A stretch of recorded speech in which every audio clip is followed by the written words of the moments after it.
Bismillahirrahmanirrahim. Assalamualaikum warahmatullahi wabarakatuh. Welcome back to my channel. Selamat datang di Abil Maiwa Channel. Jadi bagi teman-teman yang belum subscribe channel ini, silahkan di subscribe terlebih dahulu, karena channel ini merupakan channel pendidikan tempat kita selalu berbagi berbagai macam informasi pendidikan terkait info guru dan tunjangan P3K, CPNS dan lain-lain, dan tetap eksis ketika P3K sudah selesai. Oke, di video kali ini teman-teman, admin kembali akan berbagi sebuah video informasi yang menyajikan sebuah informasi yang sudah ditunggu-tunggu oleh banyak guru honorer terkait pengumuman titik lokasi ujian. Dan di sini banyak sekali guru-guru honorer yang berkomentar di video admin sebelumnya bahwa setelah mengecek titik lokasi ujian dan jadwalnya ternyata tidak muncul. Nah, di sini ada perkiraan, ada bocoran dari Kemendikbudristek tentang 4 kategori guru honorer yang belum dapat mengikuti ujian P3K tahap 1, dan admin harap agar teman-teman sekalian silakan tonton video ini sampai selesai, dan jika seandainya video ini bermanfaat, silakan teman-teman share sebanyak-banyaknya video ini ke media sosial teman-teman. Oke, tanpa berbasa-basi lagi dan berpanjang lebar lagi, kita langsung ke 4 kategori guru honorer yang belum dapat mengikuti ujian P3K di tahap 1. Nah, di sini baru-baru dari Kemendikbudristek itu mengeluarkan sebuah pengumuman resmi tentang ketentuan pelaksanaan seleksi kompetensi 1 guru ASN P3K tahun 2021. Maksudnya di sini kompetensi 1 artinya tes kompetensi tahap 1. Dan teman-teman tentunya sudah mengetahui bersama bahwa yang berhak untuk mengikuti tes kompetensi tahap pertama adalah guru honorer negeri yang terdata di Dapodik dan guru honorer negeri X kategori 2 yang termasuk ke dalam Dapodik dan masuk ke dalam database BKN, itu yang bisa mengikuti ujian kompetensi tahap pertama. Di sini menimbang dari surat edaran BKN nomor 7787 BK04 tanggal 23 Agustus 2021 perihal penyampaian jadwal SKD CPNS seleksi kompetensi P3 Kanon Guru tahun 2021 dan rekomendasi Ketua Satgas COVID-19.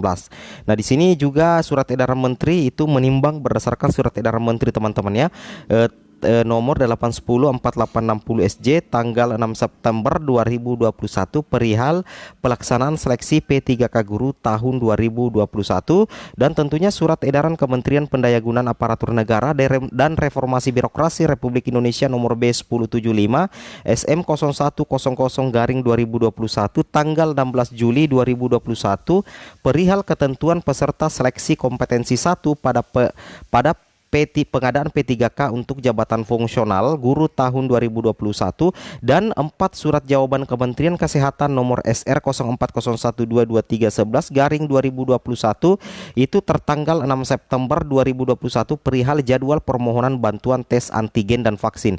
Di sini sudah dijelaskan bahwa untuk teman-teman guru honorer itu sudah tidak usah khawatir lagi bahwa teman-teman akan mengeluarkan biaya untuk tes antigen dan vaksin. Jadi bagi teman-teman guru honorer silahkan mendaftar di puskesmas terdekat sesuai dengan titik lokasi teman-teman untuk mendapatkan swab antigen ya, karena ketika kita berdasarkan pengalaman dari salah satu teman admin yang mengikuti tes P3K Guru, katanya untuk mendapatkan swab antigen dan vaksin itu kita harus mendaftar terlebih dahulu di puskesmas terdekat teman-teman ya. Itu teman-teman harus mendaftar di puskesmas terdekat, dan jika teman-teman tidak mendaftar itu kemungkinan teman-teman bisa jadi itu tidak bisa mendapatkan nomor antrian untuk mendapatkan tes antigen sehari sebelum tes ujian P3K di tahun 2021, tepatnya di tahap 1 ya. Karena berdasarkan video admin tadi pagi yang admin upload tepat pukul 7.20 itu kemungkinan jadwal ujiannya itu berkisar tanggal 13 hari Senin, Selasa, Rabu teman-teman ya. Di situ 13 ada juga yang tanggal 15 September sampai tanggal 17 September yang admin sempat cek seperti itu teman-teman ya. Nah, di sini kita akan masuk ke intinya 4 kategori guru honorer yang ternyata belum dapat mengikuti tes tahap pertama. Di sini dengan ini kami sampaikan hal-hal sebagai berikut. Peserta yang dapat mengikuti seleksi kompetensi tahap 1 beserta lokasi dan waktu pelaksanaan diumumkan itu pada tanggal 9 September teman-teman ya 2021. Berarti dari kemarin teman-teman ya, di halaman websitenya portal guru Kemendikbud ya. Di situ https guru-p3k.kemdikbud.go.id, atau teman-teman bisa melihatnya melalui akun SSCASN masing-masing peserta. Nah, di sini di poin 2 inilah yang banyak sekali mempertanyakan teman-teman ya, peserta yang tidak dapat keterangan lokasi. Jadi bagi teman-teman guru honorer yang lulus administrasi dan ketika mengecek akun SSCSN-nya atau mengecek link yang admin pilih share tadi, ternyata ketika teman-teman sudah mengecek tilok teman-teman dengan jadwalnya, ternyata tidak terdapat keterangan lokasi dan seleksi kompetensi tahap 1, berarti teman-teman itu belum dapat mengikuti seleksi kompetensi tahap 1. Nah, jadi bagi teman-teman yang sudah mengecek ternyata tidak ada keterangan lokasi dan waktu seleksi kompetensi tahap 1, bisa jadi teman-teman, saya ulangi, bisa jadi ada kemungkinan teman-teman itu belum dapat ikut di tahap 1. Nah, di sini ada 4 penyebabnya teman-teman ya. Jadi ada 4 kategori yang belum dapat mengikuti kompetensi tahap 1. Yang pertama itu teman-teman adalah guru yang mengajar di sekolah swasta. Ini sudah jelas. Jadi bagi teman-teman guru honorer swasta itu tidak usah panik, karena teman-teman itu akan mengikuti seleksi di tahap kedua. Jadi kategori yang pertama itu yang tidak bisa mengikuti atau belum dapat mengikuti seleksi kompetensi tahap 1, yang pertama itu adalah guru yang mengajar di sekolah swasta. Itu yang pertama teman-teman ya. Kemudian bagi lulusan PPG atau lulusan fresh grade, artinya rekan-rekan yang tidak pernah mengajar tapi memiliki sertifikat pendidik, itu masuk ke dalam kategori fresh graduate lulusan PPG. Itu juga tidak bisa masuk di ujian kompetensi tahap pertama. Kemudian yang ketiga, ini yang paling penting, adalah peserta yang tidak memilih formasi di sekolah walaupun terdapat formasi yang linier di sekolah induk. Ini yang pernah admin bahas sebelumnya. Jadi bagi teman-teman guru honorer yang tidak sempat melakukan reset pendaftaran pada waktu itu, padahal sebenarnya teman-teman memiliki formasi linier di sekolah induk, itu secara otomatis teman-teman tidak akan terdaftar di seleksi kompetensi tahap pertama. Ini sudah dijelaskan di surat ini ya. Jadi di sini jelas. Jadi peserta yang tidak memilih formasi di sekolah induk walaupun terdapat formasi yang linier di sekolah induk, berarti itu tidak bisa mengikuti seleksi P3K di tahap 1. Alasannya kenapa? Karena otomatis teman-teman pada saat itu tidak melakukan reset pendaftaran. Jadi konten yang admin bahas sebelumnya itu benar teman-teman ya, benar. 100% benar. Jadi kita wajib memilih sekolah induk. Meskipun kita sudah memilih sekolah lain dan kemudian tiba-tiba sekolah induk teman-teman muncul kembali, maka teman-teman wajib melakukan reset pendaftaran.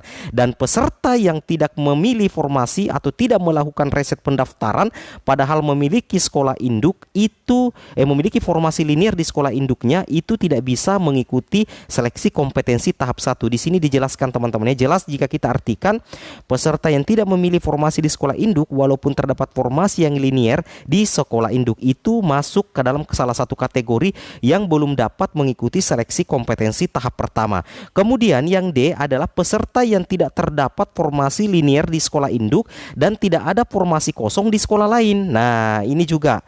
Jadi bagi teman-teman guru honorer yang memiliki ijazah yang tidak linier di sekolah induk, kemudian di sekolah lain juga tidak ada formasi yang sesuai dengan ijazah linier teman-teman, atau tidak ada formasi kosong di sekolah lain, secara otomatis teman-teman belum bisa atau belum dapat mengikuti seleksi kompetensi tahap pertama. Seperti itu teman-teman ya.